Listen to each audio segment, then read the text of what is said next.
안녕하세요, 노아입니다. 오늘은 토플을 독학하기 어려운 이유에 대해서 몇 가지 말씀을 드리고자 합니다.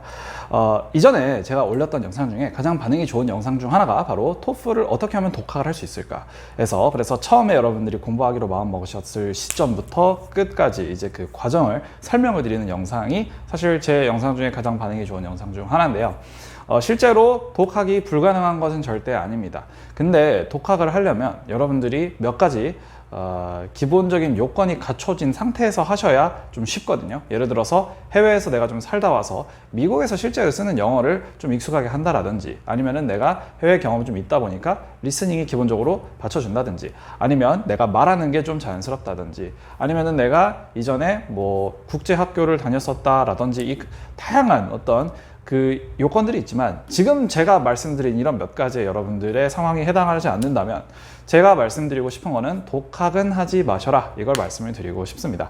제가 이제 강의를 판매하는 입장에서 이걸 말씀을 드리는 게 뭐 좀 어떻게 보면은 모순적일 수도 있는데, 왜 이렇게 말씀을 드리는지 여러분들이 한번 잘 들어보시고, 만약에 이렇게도 다 해봤는데 아니야, 난 독학이 좋아 라고 하시면은 충분히 그렇게 하셔도 됩니다만, 이게 왜 이렇게 말씀을 드리는지에 대한 이유가 다 있겠죠. 네, 그렇기 때문에 여러분들이 지금 이거 한번 잘 보시고 참고를 해보시면 좋을 것 같습니다. 그래서 지금부터 이제 말씀을 먼저 드릴 첫 번째 이유부터 한번 말씀을 드리면, 바로 영어가 다릅니다. 아시겠죠? 뭐라고요? 영어가 다르다. 토플은요, 그러니까 쉽게 말하면은 이제 미국식 영어다 라고 말씀을 드릴 수가 있겠습니다. 근데 여러분들이 대체로 한국에서 쭉 공부를 하셨으면, 예를 들어서 뭐 수능이라든지, 아니면 뭐 탭스라든지, 아니면 뭐 토익이라든지, 이런 것들은 약간 한국식 영어에 가깝다라고 말씀을 드릴 수가 있겠습니다. 그럼 이렇게 말씀을 드리면 약간 이렇게 반응하실 수도 있을 것 같아요. 선생님, 그걸 모르는 사람이 누가 있나요? 라고 하실 수도 있겠죠. 근데 여기서 제가 몇 가지 더 말씀을 드려야 될 이 미국식 영어라는 토플에서 출제되는 영어의 범위는 사실 우선 첫 번째 학술적인 내용이 많이 나옵니다. 그리고 두 번째 문장의 길이 또 훨씬 더 긴 문장들이 많고요. 그리고 세 번째, 무엇보다 이제 동의어의 사용이 굉장히 많이 늘어난다라고 말씀을 드릴 수가 있습니다. 그래서 이제 지문에서 이렇게 딱 봤을 때 우리나라에서 보는 시험들 대체로 어떻게 되어 있냐면, 이제 빈칸을 채운다거나 아니면 보기가 이미 다 주어진 상태에서 그 보기가 단어 단위로 나오는 경우가 굉장히 많거든요. 근데 여러분들이 실제로 토플 시험장에 딱 들어가셨을 때 나는 리딩을 나름 잘한다고 생각을 해서 들어갔는데, 보기들이 다 긴 문장들로 되어 있기 때문에 생각보다 당황을 많이 하시고, 여기서 해석은 제대로 됐는데 동의어를 암기를 못한 상태에서 들어가다 보니까 여기서는 또 부딪혀서 틀리는 경우들을 많이 실제로 보게 됩니다. 그렇기 때문에 여러분들이 이런 특징을 좀 감안을 하고 시작을 하셔야 되는데, 이런 것들을 가지고 맨날 수능, 탭스, 토익 하다가, 물론 이제 셋 다 어렵긴 합니다만, 이런 것들을 맨날 하다가 갑자기 토플을 보게 되면 다른 영어를 접하게 되시기 때문에 아무래도 좀 심리적인 장벽이 생길 수밖에 없겠고, 그리고 이걸 극복을 하시려면은, 이거에 편해지시려면은 생각보다 엄청 노력을 많이 기울이셔야 되는데, 방향이 제대로 잡히지 못하면은 이제 오히려 비용과 시간을 낭비하게 되시는 경우들이 많거든요.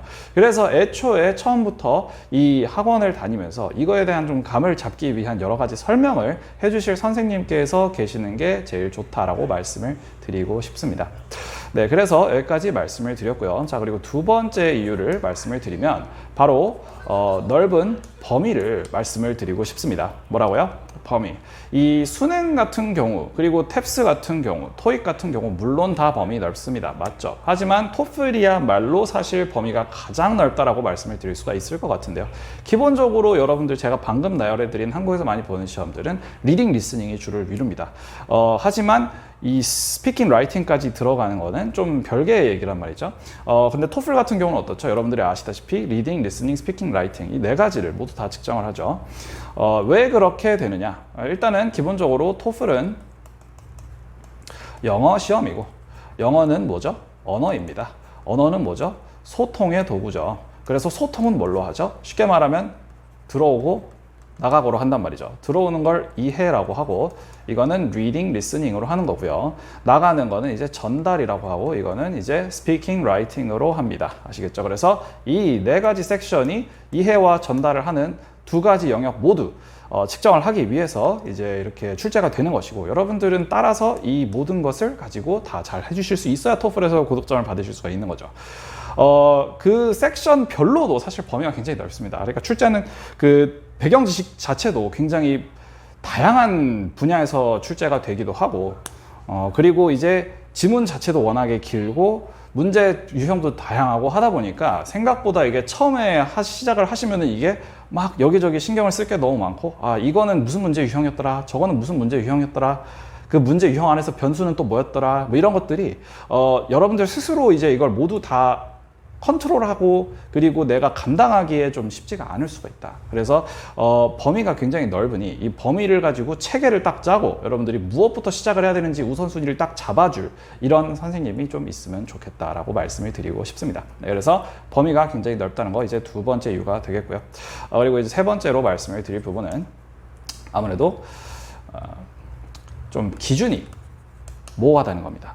뭐라고요? 기준이 모호하다. 사실 수능 그리고 탭스 그리고 토익은 점수에 대해서 상당히 여러분들이 민감하기도 하시지만, 물론 뭐 점수가 민감하지 않은 시험은 없죠. 하지만 토플은 이 스피킹 라이팅 같은 경우가 특히 이제 어떻게 해야 고득점이 나오는지가 이제 좀 모호하단 말이죠. 그러니까 스피킹 라이팅에서는 이 기준이 약간 뭐 예를 들어서 개연성 있는 답안 뭐 이러고, 일관성 있는 답안 뭐 이러고, 그리고 이제 뭐 명확한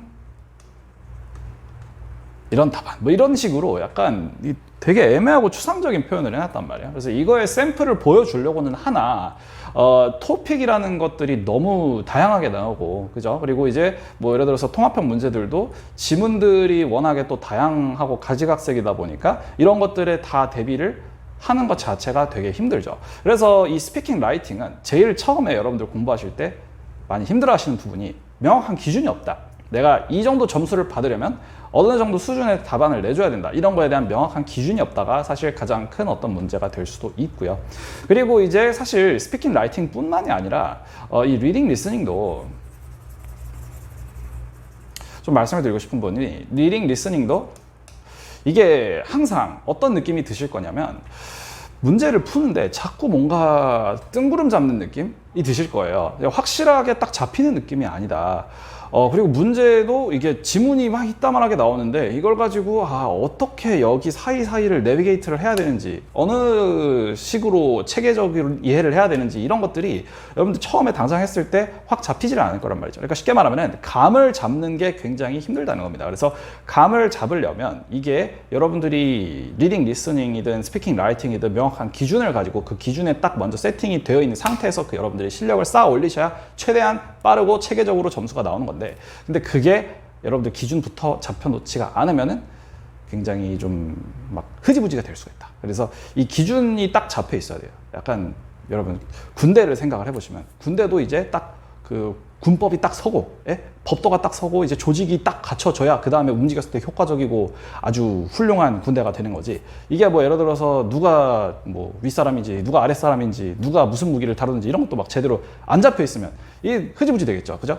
그런 것처럼 이 리딩 리스닝이든 스피킹 라이팅이든 뭐든 어쨌든 일을 하거나 아니면 공부를 하려고 할 때는 먼저 체계부터 잡히는 게 중요하고, 그 체계가 이제 잡히는데 필요한 게 뭐예요? 기준이란 말이죠. 스탠다드. 그죠? 그래서 이제 군대 같은 경우는 이제 계급이 딱 있는 거고, 그죠?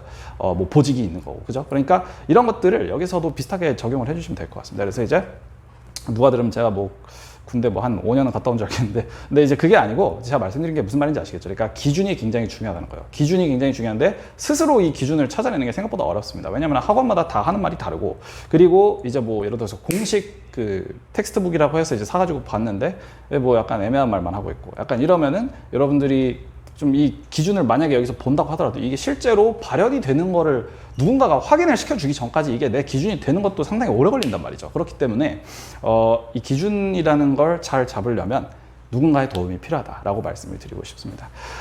특히나 이제 리딩 리스닝도 아까 말씀드렸다시피 기준도 필요하지만 스피킹 라이팅이 진짜 모호한 부분들이 많거든요. 네, 그래서 그런 부분에 대해서 여러분들이 모범 답안은 어떤 수준을 가지고 있는지, 어떤 내용을 중점으로 어떤 패턴을 가지고 구성을 하고 약간 이런 것들을 여러 사례를 걸쳐서 이게 축적이 자꾸 되면서 내 실력까지 이제 그 흡수가 돼야 되는데, 근데 그게 이제 제대로 되려면은 혼자는 다소 힘든 부분이 있다라고 말씀을 드리고 싶습니다. 그래서 오늘 말씀드린 부분은 이제 여러분들이 뭐 한번 들어보셨으니까 이제 이게 내가 학원을 다닐 만한 이유인지 아니면 내가 누군가의 도움을 받을 만한 이유인지 이런 것들을 한번 잘 이제 공감을 해보시던지 아니면은 그래도 나는 독학을 할 수 있다라고 하시던지 뭐 편하게 선택을 하시면 될 것 같습니다. 그래서 이런 부분 말씀드렸고요. 그래서 여기 정도에서 마무리하도록 하고, 네, 또 질문 있으시면은 뭐 댓글로 남겨주시면은 성심껏 답변을 드리도록 하겠습니다. 감사합니다.